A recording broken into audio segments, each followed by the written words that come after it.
Hi, my name is Ben. I'm the Windpower market engineer at Mersen, and I'm working here with Neel. Hi, my name is Neel, and I'm the Windpower applications engineer with Mersen. So we're here, and one of the things that we're featuring this year is this Hitachi retrofit with the bronze slip ring. What we've seen over the last few years in the industry is an increase in power through upgrading of the turbines, and this has had an impact on our product, on the slip rings, on the brushes, on the temperatures of the components overall.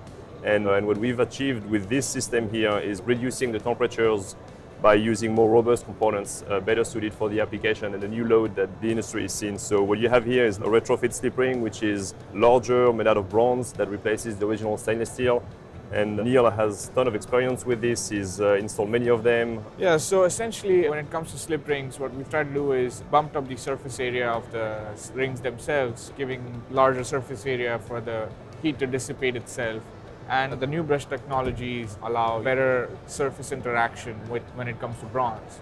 So with the bronze ring and newer carbon technologies that we introduced, we're pushing the limits, and we're already approaching 4 years in brush life, and in some cases even more. Mersen has been working, I think, 10 years now on brushes and slip rings on GEs themselves. But apart from that, Mersen is an expert on brush and slip ring systems on any platforms. We're very proud of this system. We were the first one to push for the bronze in the industry. This is what we believed in to really bring the temperature down and really improve the reliability of the machine.